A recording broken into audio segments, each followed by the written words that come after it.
আসসালামু আলাইকুম ভিউয়ার্স, নিশ্চয়ই সবাই ভালো আছেন। আলহামদুলিল্লাহ আমরাও অনেক ভালো আছি। তো আজকে বিকালে ছোলা বুট রান্না করতেছি বিকালে নাস্তার জন্য। তো আপনারা দেখতেই পাচ্ছেন একটু বড় বড় করে আলু কেটে দিয়েছি।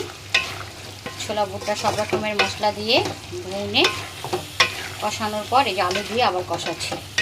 তো আমি কিভাবে ছোলা বুট রান্না করি আমি লিঙ্কটা আপনাদেরকে শেয়ার করে দিব, আপনারা দেখে নেবেন।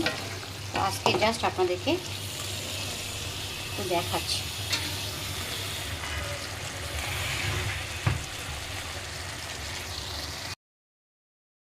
আসসালামু আলাইকুম ভিউয়ার্স, নিশ্চয়ই সবাই ভালো আছেন। আলহামদুলিল্লাহ আমরাও ভালো আছি। তো আজকে বিকালে নাস্তার জন্য ছোলা বুট রান্না করছি।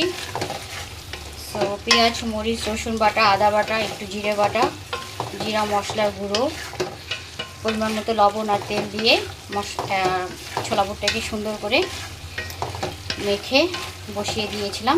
তারপর খানিকক্ষণ কষানোর পরে যে আলু দিয়ে দিলাম, বড় বড় করে আলু একটু কেটে দিয়েছি।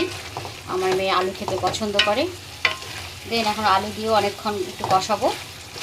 সো আমি কিভাবে ছোলা বুট রান্না করি আমি আপনাদেরকে একটা লিঙ্ক দিয়ে দিব, শেয়ার করে দিব, আপনারা দেখে নেবেন। তো আজকে জাস্ট একটু আপনাদেরকে দেখাচ্ছি। তো আমার ছোলা বুট এরকম মাখা মাখা খুব সুন্দর একটা কালার এসেছে, দেখতেই পাচ্ছেন। তো বিকেলের নাস্তায় কিন্তু ছোলা বুট অনেক মজা লাগে।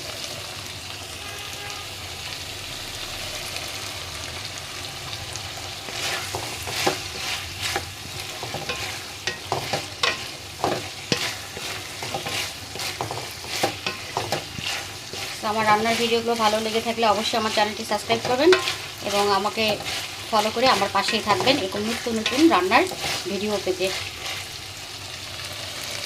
আসসালামু আলাইকুম, সবাই ভালো থাকবেন। আল্লাহ হাফেজ।